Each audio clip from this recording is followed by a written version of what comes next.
Hello and good morning. So, hope everyone can hear me okay.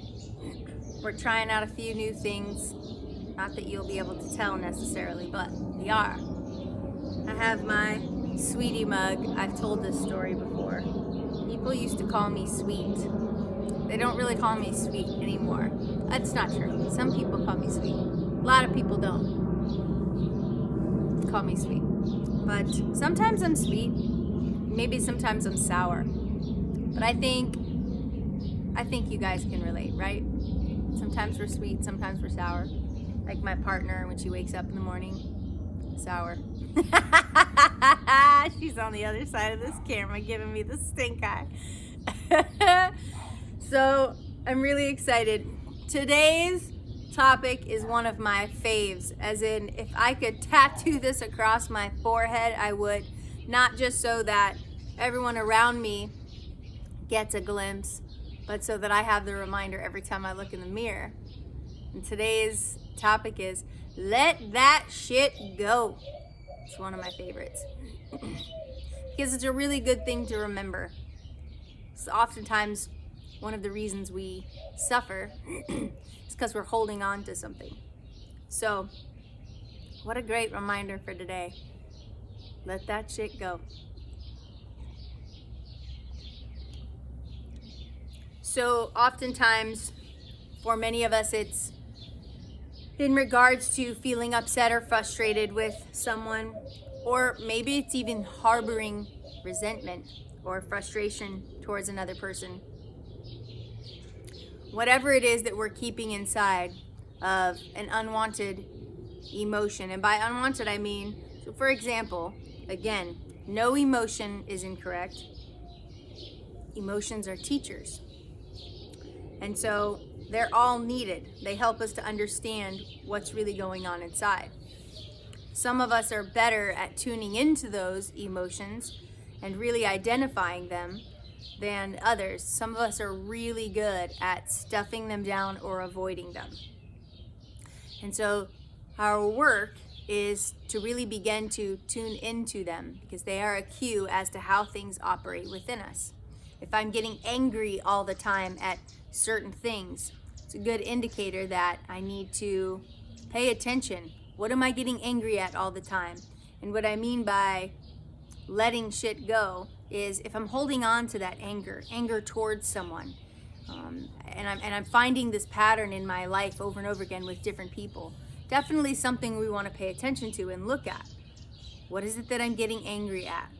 And why is it a continuing pattern in my life? And maybe it's anxiety, maybe it's stress, whatever it is that's continuing to happen over and over again that maybe we don't want. It's really important that we tune into what we are feeling so that we can let that shit go. For example, when someone has an opinion about a decision you've made in your life or something you are choosing, and you don't like that opinion, and maybe you get a little frustrated or upset, let that shit go. Meaning, you have no control over other people's feelings. In fact, as my coach always says, other people's feelings are none of your business. And my feelings are none of other people's business as well. In other words, challenging enough, as I'm sure we might know, to tune into our own feelings and figure out what the heck those mean and where they're coming from, let alone trying to decipher, determine, and be responsible for other people's emotions. So another example might be when someone else gets upset with me and I have a reaction to that. That's my work.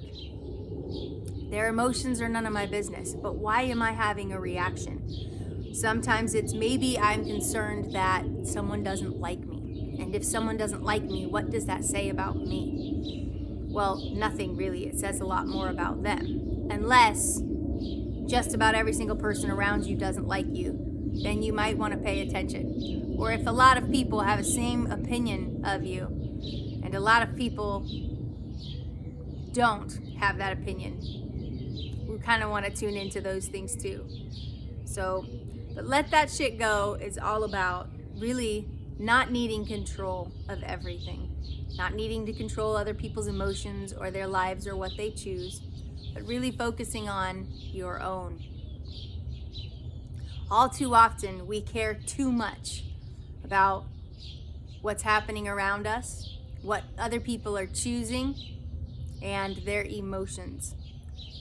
If people choose an emotion that's uncomfortable, that's on them, meaning uncomfortable for you or them. That's on them. You're responsible for your emotions. And so let that shit go. Meaning, if it's agitating you, irritating you, bothering you, causing you frustration, or keeping you in an unwanted emotion, it's up to you whether or not you hold on to it. Something that is really tempting for us is when people we really care about have a certain emotion towards us. Oftentimes this is triggered with close friends or family, and maybe they have a negative opinion or a particular thought that doesn't feel good to us. And what? What can you do about it? Now,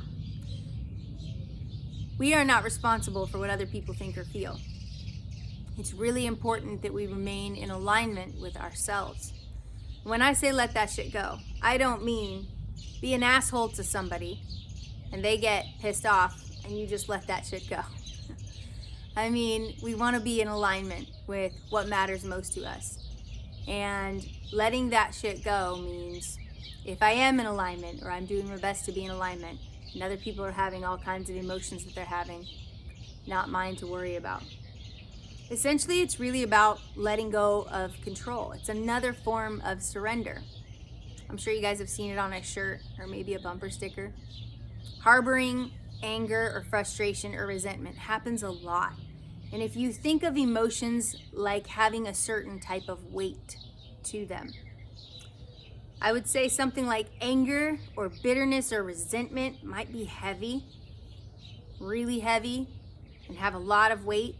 And then if you think on the other side of things, joy, excitement, they're very light, and those are easier to carry. It doesn't mean we don't ever feel negative emotions. And again, not all emotions aren't negative inherently. They become negative when we hold on to them, or we might label them as such to have an understanding about what to do with them. No emotions are negative inherently. They're necessary. They become negative if we hold on to them and they begin to impact us in an unwanted way. So letting go of what other people think, what other people say, what other people do is really, really important. It allows us to then utilize our resources, our energy towards navigating how we feel. But it's a good indicator that if I'm telling myself to let that shit go all the time, meaning I'm holding on to something that I need to let go of, that I really tune in to what it is that I'm feeling and what's happening. Most of the time, I don't really worry too much about what other people think. You can't please everybody in life. That's just a fact. I'm sure even some of the nicest people in the world still upset some. And the reality is you just can't be responsible for how other people think and feel. Walking in alignment and authenticity is what's most important.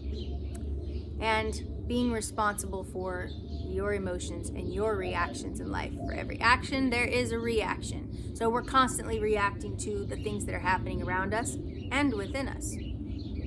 But it's really, really important to pay attention to whether or not we're harboring something that isn't helping us. I imagine sometimes you can think back to your childhood and some of our primary influencers when we're young, and for most people, oftentimes that is a parent. And I know for me, for a lot of years, I held on to a lot of anger and resentment towards my dad. When I was young, I saw through the lenses that I did things happening a certain way that felt very painful, And so oftentimes thinking of him or having interactions with him would cause me a lot of frustration and anger and resentment. And then they would bring up these old stories I used to tell myself about him. And what's interesting is when you really do heal something, when you do really let something go completely, it almost rewrites the story. And it's interesting because someone says you can't change the past. Kind of. But you actually kind of can. And what I mean by that is your recollection of the past isn't necessarily the past. It's simply your memory of the past, but your memory through your own lenses. Even history, even the way history is written, you're reading it from a book, most of us from a school book that was written from someone's perspective in a certain way to impart a specific message or a particular view. Doesn't necessarily mean that's exactly how it happened. I'm sure there are books in schools in different places in the world that write the way history happened very differently. So to my point, when people say you can't change the past, you kind of can. Meaning you can change the lenses with which you see through. For me, I used to view my childhood as a very painful one. The memories that I had heavily involved a lot of anger, and they were difficult to think of. Now, for the most part, when I think back, it's not necessarily that the events changed so much as the charge that I was holding on them is gone. And because of that, my perspective and the way that I see my past feels different. I actually see where I used to think that there was so much anger, I actually now genuinely see a lot of love. I have an incredible relationship with my dad now, and I'm so thankful. That can't happen without healing, and healing can't happen without really letting go of control and rewriting those stories. They're not so much seen with filters of anger and frustration anymore. I actually see my dad was doing his very best to love me in the only way he knew how.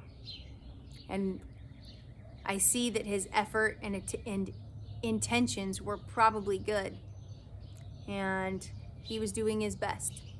He didn't know anything any different. Sure, I could look back and say, well, he should have figured something else out. And he should have changed his behavior. And I can say all of these things.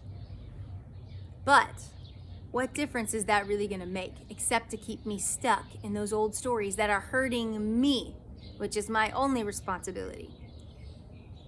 There is a huge reward in healing from our past.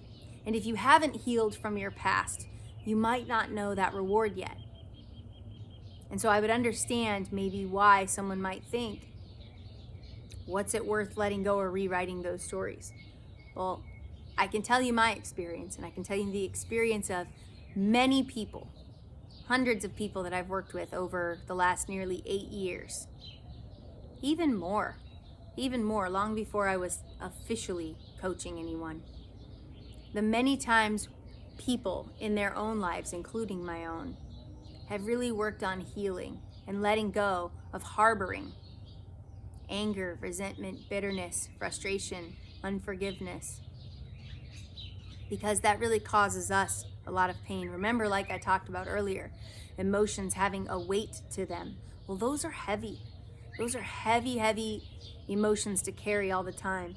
And the longer we carry them, the more they are inlaid in all of our thoughts and all of our decisions. And they are impacting all of our relationships. They're impacting our abilities at work, our personal relationships. They're impacting everything. So it's funny we use this little phrase, let that shit go. But you can see how deeply powerful it is if you actually really work at doing that. And it's important. It's important to recognize, am I holding on to pain from my past or particular emotions that are coloring my everyday? For example, and this is diving a little deeper in, because I held on to a lot of anger when I was younger towards my dad, I was replaying this relationship in my personal relationships. And every time they would say or do something that felt even remotely like the stories I had in my head from when I was younger, I was reacting the same way.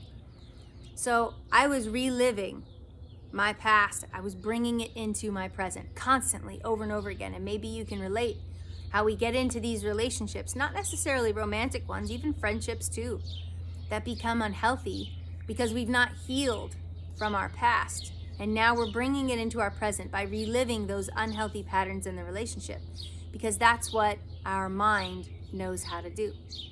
And so it's utilizing those same filters. The reward to letting that go is you get to create entirely different relationships in your life. I don't know if you've figured this out yet, but life, all of it, is highly based around relationships. Everywhere you go and everything you do. Of course, your relationship with yourself. But it's very difficult to do anything in this world without relating to others. And so healing, letting things go, is so deeply important. Otherwise, the past is really not behind us. It's actually what we're doing right now. So let that shit go is what we're going to center our meditation around today. And maybe diving deep into the awareness of what we do need to let go. So as always,